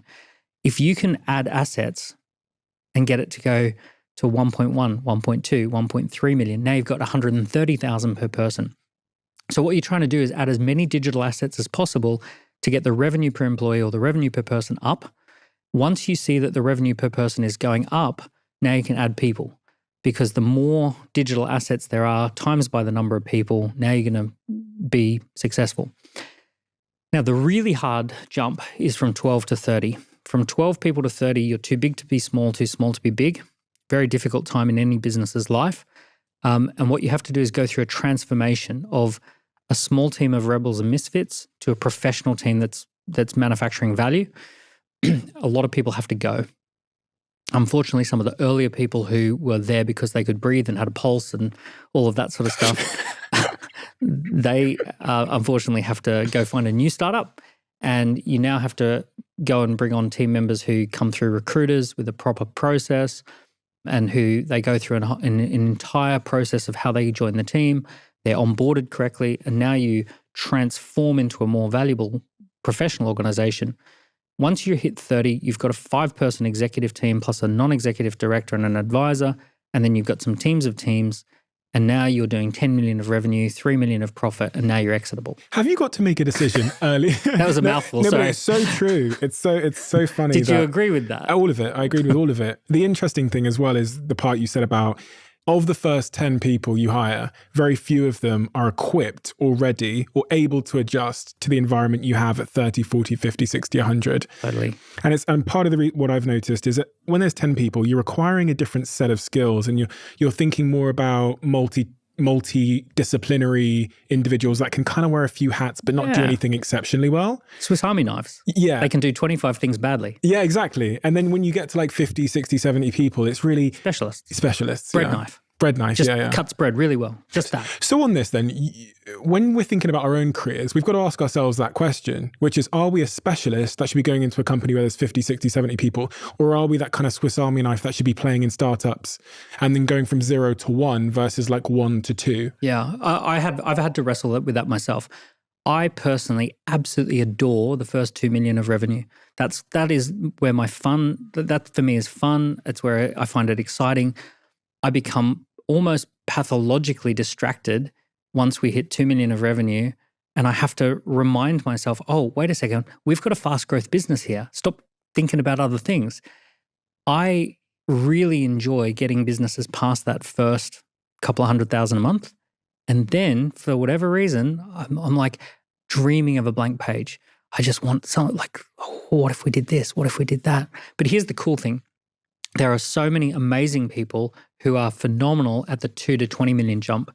So at the moment, the person who's leading Dent Global is Glenn Carlson. Glenn I've known him since I was 14 years old. And actually what he's phenomenal at the moment, we've discovered, is that he's really, really good at driving that next jump, the 2 to 20 million jump. So there's the 0 to 200 grand like testing. There's the 200 grand to 2 million, which is like, yeah, okay, this thing's got some legs. There's the 2 million to 20 million jump, which is we're professionalizing, we're becoming a proper business, we're becoming valuable, we're getting all the right people. What's shocked me, because I've known Glenn for so many years, is that we've just recently discovered that that's what he's suited to. He's really good at the 2 to 20 million jump. He's so good at recruiting talented people. He's so good at pushing them through a process that weeds out like 15 amazing people down to 2 amazing people down to 1. How would you make the case to someone that's just heard what you've said about your companies and that you like that 0 to 2 million phase? What case would you make to me to admit what I'm not good at for the sake of my business? Because everyone can relate. Like, I don't mean to share this without asking him, but I'm sure he's in control of the edit, so he can take it out if he doesn't like it. But did you think I was going to do it? Jack turned around to our team the other day, and I've actually spoken to so many people about this moment since he said it. Jack said, you know what? Jack's run this podcast from 0, so 0 subscribers to where it is now, it's 5 million subscribers. Jack turned around at 5 million subscribers and was like, I'm not the best in the world at doing lighting. So what I've done is I've gone out and I found someone who's the best at lighting, and they're going to teach me, they're going to redesign my set. 5 million subscribers, he's getting someone else to redesign a set so that the lighting is amazing. It takes a certain kind of person to put winning over ego. Oh, I love that. Yeah. You know what I mean? And I think about this so many, Jack probably didn't know the profoundness of that moment to me, but someone who is applauded from everyone, you've built the best whatever, for him to go, do you know what, there's so much I don't know. He role modeled humility, and he role modeled the idea of winning is better than being right. Yeah. And overlings, not underlings. That a great company is great because you bring in overlings, not underlings. So an underling is someone who's not as good as you are, and an overling is someone who's way better than you are. So it's that confidence to bring in the overlings. All of my businesses have been great because overlings run them. Everyone who is in my organization is way better than me at the thing they're doing. And I feel like the conductor in the orchestra can't play all the instruments and probably maybe is okay at one instrument, but actually their ability to bring in the best in the world at that instrument is what makes them a great conductor, the ability to enroll people. So the first thing I'd say is that there's value to be made at every level. If you're watching this and you're not a founder, and you're sitting there going, all the people who make the money are the people who start from scratch and get something off the ground, and look at Daniel and look at Stephen. Those guys are the 0 to 1 guys. Wouldn't it be great if I was one of those? But I'm not. Well, actually, that's not true. The truth is that there's incredible wealth to be created if you can take something from 2 to 20 million. There's amazing wealth if you can take something from 20 to 200 million. Do you know, this is worth mentioning, one of the biggest opportunities in the world right now, there's two major opportunities in the world, but one of the biggest opportunities in the world at the moment is baby boomers who want to retire. And a typical scenario is you get someone who's late 60s, early 70s. The business had a high watermark of a couple of million, and now it's dropped down to maybe $1 million or high six figures because the person's semi-retiring, and because the business has been on decline, it's almost unsaleable. The person wants to retire and they just want to hand over the keys, and they just want that business to go to someone who's fresh. And what they're willing to do is to do a vendor sale exit. Cody Sanchez, she talks about this. I've done deals like this. And actually Jeremy with the 100-foot yacht, that's how he does it. So you buy a business that the person wants to retire, and you take over that business with fresh energy and you bring it back to its high watermark. So there are so many people who what they would be suited for is not starting with a blank sheet of paper like me, but they would actually go and find, Bill and Sarah who want to retire, and they want to do a deal where they get paid out over 5 years to hand over the keys to the business. Let's zoom in on this because a lot of people don't understand the concept of like a management buyout. So I see Bill and Sarah, they're running a laundromat. Yeah. Well, here's a real life example. A real life example from a friend of mine is called Kit King. And basically he approached someone who had that business. They built it up to, I think, a few million. And then the guy was ready to retire.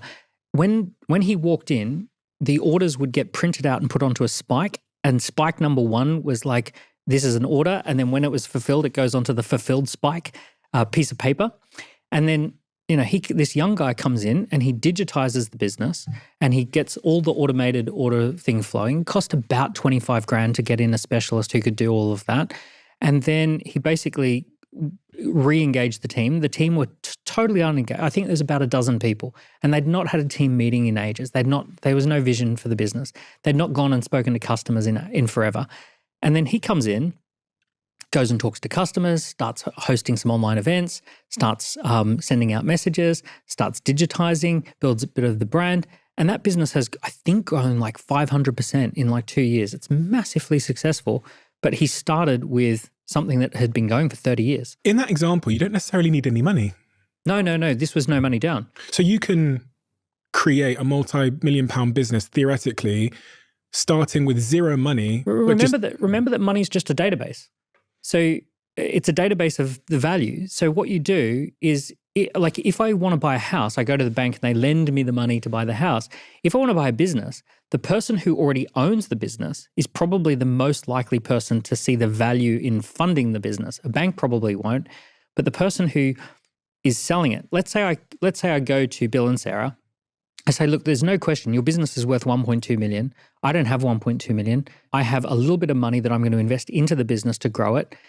Can I pay you the 1.2 million over 6 years, 7 years? And what we will do is, this is my business plan. You will be the board members, chairperson of the board, and the business will be the security for that loan. So if we screw up and we can't make our payments, you take the whole business back with everything that we've thrown at it, everything that we've done at it. You'll be able to take it back and sell it to somebody else if we skip our payments. So you're securing the purchase of the business with the business itself. You're doing a business plan where it makes sense that the business could make the payments. Now, think about it from Bill and Sarah's point of view. They've got this thing that's driving them crazy. They want to retire. They want to go south of France. They want to go spend time with the grandkids. And now someone's coming along and saying, yeah, we're going to pay you 120 grand a year for the next 7 years. And if we don't, then you get your business back. And if we don't, you get the business back. And if they believe you, which is the key part, if they believe in your ability to execute, because... And if there's no one else offering anything else, they believe you and there's no other options, it's a great deal. Now, here's a crazy thing. 65% of the value of all business equity in the economy is owned by baby boomers right now. So if you were to throw a dartboard at all the valuation of every company in the UK or the USA, there's a 65% chance that you hit a baby boomer. Right? So it's incredible. Now, all of those businesses have to be passed on somewhere. Now, all of these young people, they all want to have the latest psychedelic startup or something like that.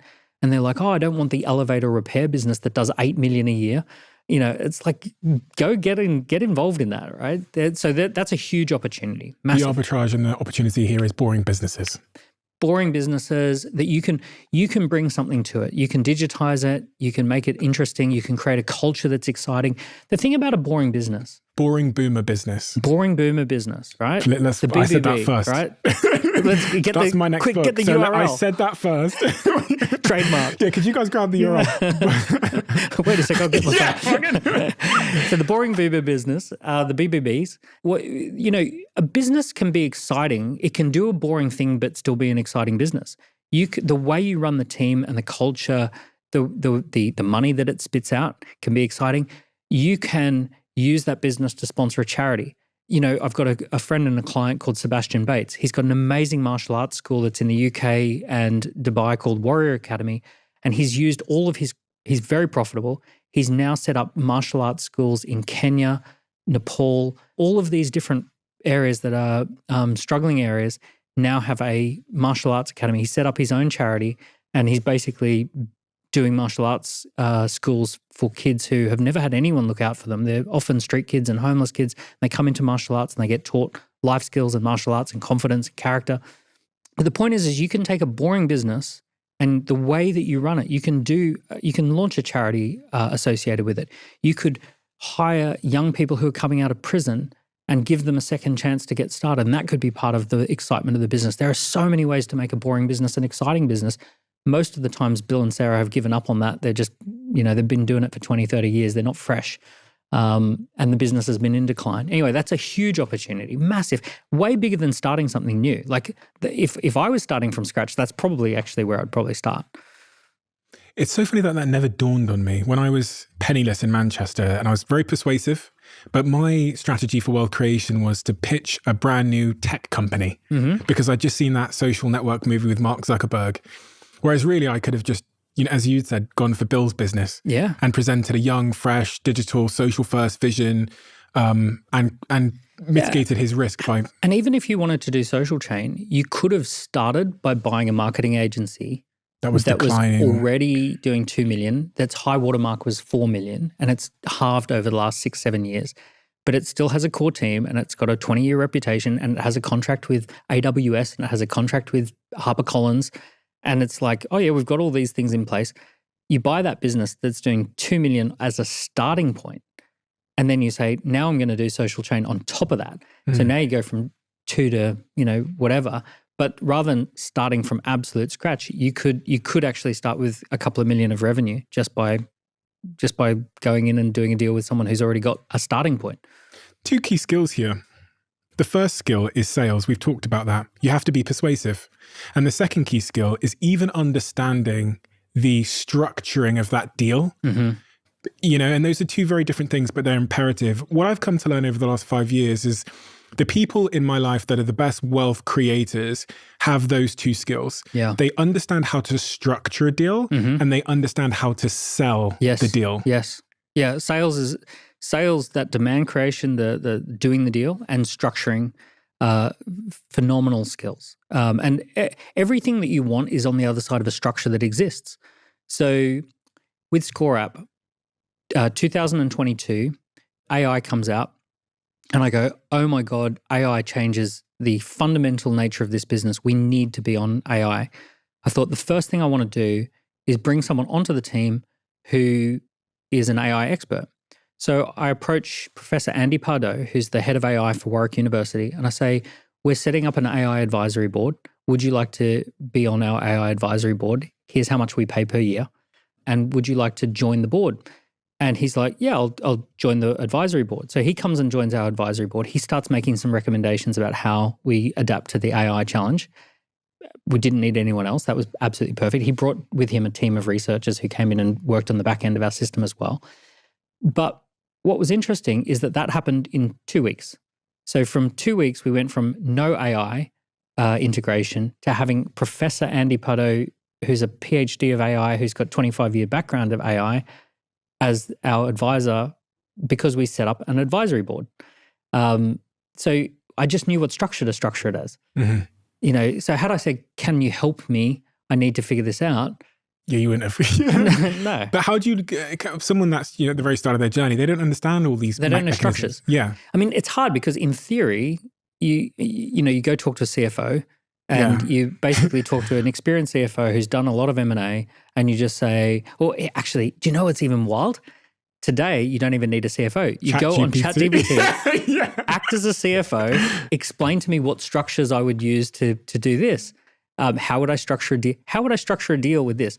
Explain to me. I would like to buy a business, an existing 20-year-old business. I would like to buy it so that I don't have to pay anything up front, and that the owners of the business finance my new ownership of the business. Act as a CFO and advise me on how to do that transaction.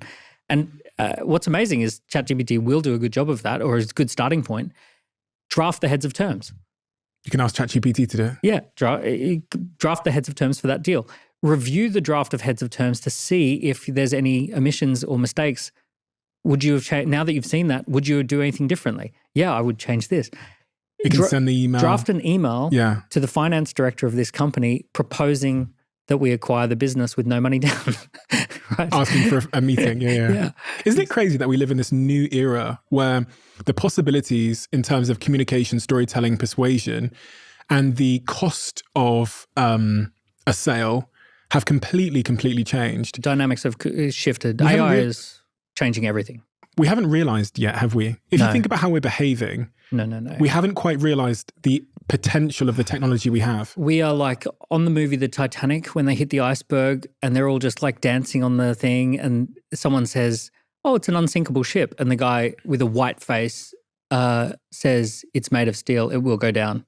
It'll sink. When I first saw AI do what AI does, I had that moment of like, oh no, this changes everything. We've just hit an iceberg. This is a fundamental general purpose technology that is going to change everything. It's going to change every industry, top to bottom. Everything's going to have to reorganize itself around an AI landscape. But we're all pretending like it doesn't exist. We're all pretending like this thing isn't doing what it's doing. But yeah. There's one thing that AI disagrees with you on. When I say AI, I mean Sam Altman from ChatGPT. You said earlier, business is a team sport. Now, he has a WhatsApp group, Sam Altman, the founder of ChatGPT. And in that WhatsApp group, he's got a bet with some friends that there'll be the first ever one-person billion-dollar company soon. And they're guessing on the date of the first ever one-person billion-dollar company. Because with AI, the team sport becomes you and a large language model like a ChatGPT. I think that it's directionally correct, what he's saying. The one-person AI business will be beaten by the 10-person AI business. And that, like, yes, it probably will happen. Let's zooming out. Of course it will happen. There will be a person who creates something using AI and it'll be a standout thing. But to replicate that again and again, what we will see a lot of is 5-person teams with a CEO, CTO, COO, CMO, CFO who work together as 5 people doing the work of 500 people using AI. That'll happen definitely, and that'll be that'll reproduce. But to a degree, business is always going to be a team sport that essentially 5 or 6 people will always beat one because they're talking to each other and they're covering different angles. And whatever AI strengths, AI is very good at content but not context. And having 5 people who share a context and create a context together, then the content can happen using AI. AI without that context, it doesn't know what to do. So it doesn't have any purpose. Right now. Yeah, to a degree it can start to, it still needs a first mover on what is the context. Why are we doing this in the first place? Right now? So, well, that's the one person. Yeah, I agree with you that there is, like, we are at a time in history where we can't see around the corner. We don't know what society will look like. But here's a few things I do know about. I do know that as it stands right now, humans are great at context and AI is good at content. And if you can provide AI with an amazing context as to what it's meant to be doing, it will fill in all the blanks. But it needs the context first. I know that vitality versus functionality. AI is great at functionality, but it needs someone to breathe life force into it. It's the human life force that we breathe into things. So it still needs vitality, even though AI does a lot of functionality. And the warning that I have for people is that AI is very good at turning you into a creator or a consumer. So it essentially figures you out and it says, "Oh, TikTok, huh? How about we get you to spend 16 hours on TikTok and hypnotize you into spending way longer than you thought on this thing." And the AI is really good at saying, we'll drive you down to the edges of how much someone can consume. But it will also drive you to the edges of how much someone can create. And one thing that is going to happen in the next few years is everyone is going to have to make a conscious decision. Do I want to be a creator or a consumer in relationship to AI? Because if you allow AI to use you, it'll just turn you into a consumer. You'll listen to more stuff, watch more stuff, do more, like spend more money because AI is good at that.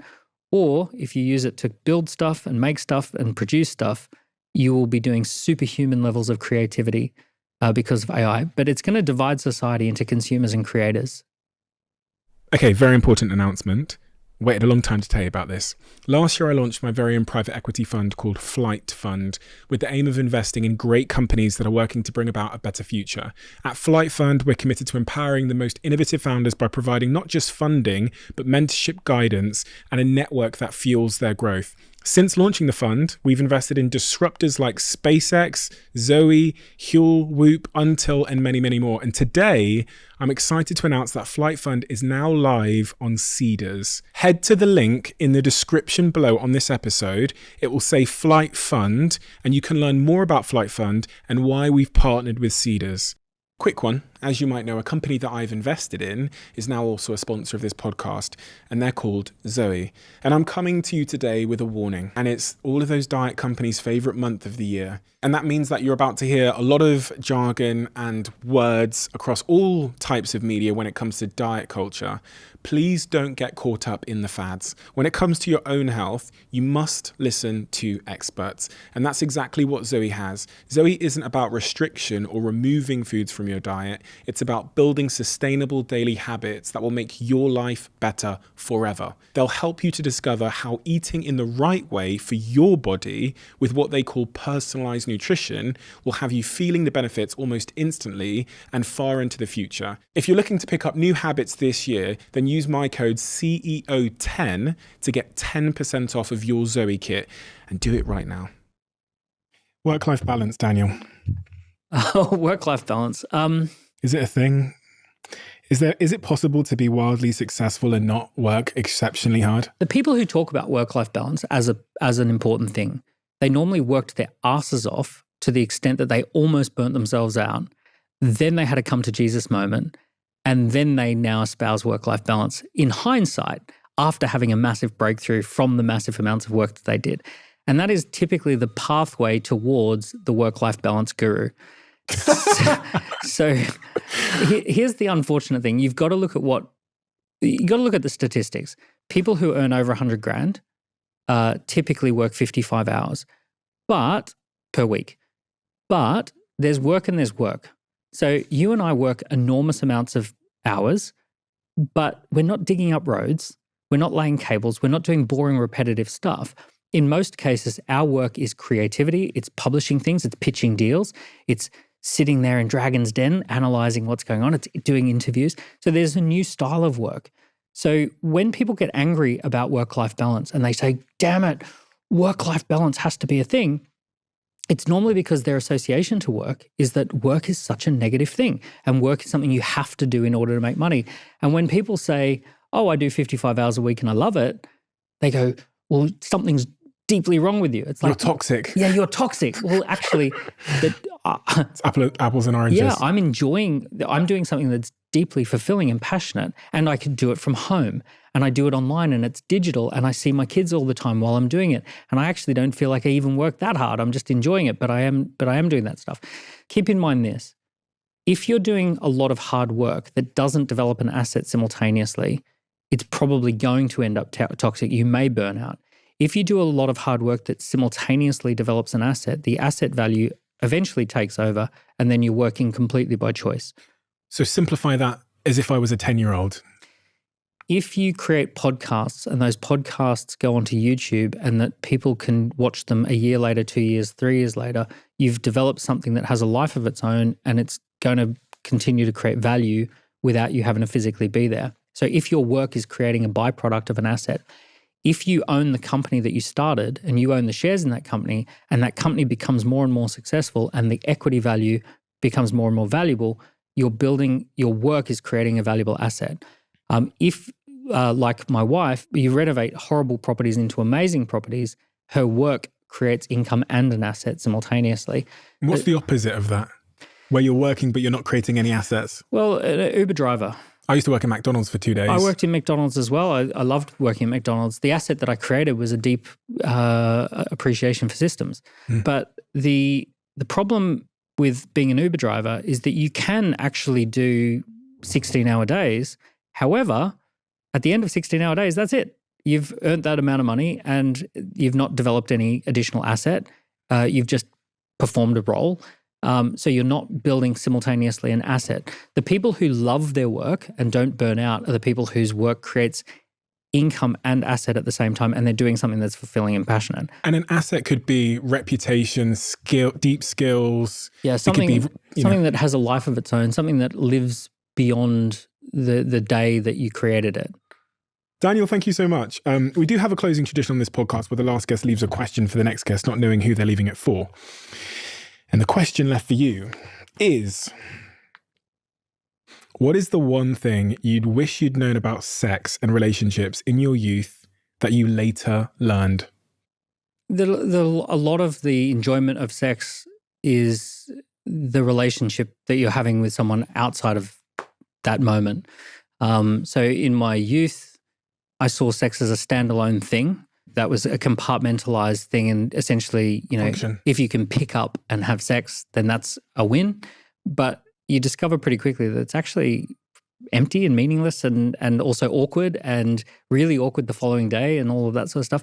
Whereas when you find someone who you really love and you're building a life with them and you're sharing highs and lows with them and there's a deep connection, then it's actually something that it's almost like an ingredient that is infused through all of that. So it's very linked to love and connection and life. Does that fit into your framework of function and functionality and vitality? Yeah. So it's either done from a space of love and life force energy, or it's done as something that's functional. Probably something that people have to go through to experientially learn. I think that that there's the other thing for young men is that the way that sex happens for a man is different to how it happens for a woman, and that you may have a feeling, or I had a feeling when I was a young guy in my late teens, early 20s, that I was unlovable and unattractive, and that no one would want to have sex with me, so I'd have to trick them into having sex through pickup lines or things like that. And actually, when I built my confidence and when I built who I was as a person, then it actually became much more of a natural experience. I'm not sure what I'm trying to say here. It goes back to that energy you were describing, where you don't necessarily need the sale. Yeah, with or without you energy, that definitely happened. Yeah, so when I became an entrepreneur and I was speaking in front of big audiences and wrote best-selling books and all of those sorts of things, I had much more with or without you energy. And the beauty is that when I met my wife, I was in a really great space where she had with or without you energy, I had with or without you energy, and we recognized each other as great, an amazing force of collaboration and partnership. And we realized that 1 and 1 would be 11 in this situation. And actually it was a magic moment. I knew I was going to marry her within about 12 hours. Daniel, thank you so much for your time. You have so Thanks many for having me on the show. Incredible books that are real smash hits. So it's funny that these books are growing in popularity despite the fact that times are changing, which I think speaks to how timeless they are. And you create a lot of content. So I think if people want to hear more from you on an ongoing basis and continue with this sort of education that we've had today, then they should definitely check out your social media channels, because I followed them. And the way that you create content is very much like the way you speak. You're very good at taking large, complex ideas, distilling them down into sort of simple, relatable, understandable concepts and delivering them to people in a way that's actionable and accessible. That's what your books do. That's what your content does. And that's what you do so well. So thank you, Daniel, for being on my show. That is a huge compliment coming from you. Thank you. No, you're a master of what you do. So I appreciate you, Daniel. Thank you. Cheers. The key to growing a business is making sure that it's scalable. And this comes with integrating into the right platforms early in the game to support your growth. A platform that has helped me and my team to do this is Shopify, who I'm sure you know by now because they do sponsor this podcast. Shopify is a commerce platform revolutionizing millions of businesses worldwide. We recently launched our second version of the Diary of a CEO conversation cards on Shopify, which would not have been possible without Shopify. When I started podcasting, an online store was the furthest thing from my mind. But now, thanks to how simple it is to use the platform, it's made this whole process so unbelievably easy. It's actually the internet's best converting checkout, 36% better on average compared to other leading commerce platforms. If you guys haven't tried Shopify and you're business owners, go and try it now, because you can sign up for a $1 per month trial period just by heading to shopify.com/Bartlett, and you can get started for $1.